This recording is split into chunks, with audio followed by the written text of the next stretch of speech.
દાદરા નગર હવેલીમાં પણ ભારે વરસાદ અને આ ભારે વરસાદને કારણે દૂધની વિસ્તારમાં નાળું ધોવાઈ ગયું છે।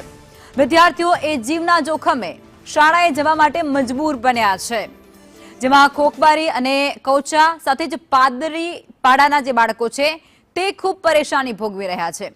ગ્રામ્ય વિસ્તારોમાં જનજીવન પણ ખૂબ પ્રભાવિત બની ચૂક્યું છે। વાલીઓમાં ખૂબ આક્રોશ પણ જોવા મળી રહ્યો છે। વાલીઓએ તાત્કાલિક અહીં વૈકલ્પિક વ્યવસ્થા કરી દેવામાં આવે તેવી માંગ પણ ઉઠાવી છે।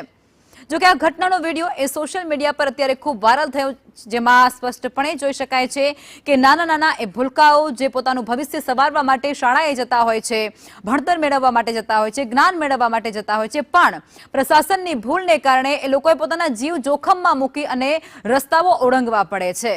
થોડો એવો વરસાદ થાય છે અને રસ્તાઓ તેમાં ધોવાઈ જાય છે, રસ્તાઓ તેમાં પ્રભાવિત બની જાય છે, કોઝવે એ ધોવાઈ જાય છે, નાળા એ ડૂબી જાય છે અને ત્યાંથી પસાર થતા એ તમામ લોકો જેમનું જીવન એ થોડા સમય માટે થંભી જાય છે, અથવા તો જો તેમને ત્યાંથી પસાર થવું હોય તો પછી પોતાના જીવનું જોખમ ખેડવું પડે છે। અને આ વિદ્યાર્થીઓ અત્યારે એ જ કરી રહ્યા છે, એકબીજાના હાથ પકડીને ત્યાંથી પસાર થઈ રહ્યા છે, માત્ર પ્રશાસનના વાંકે।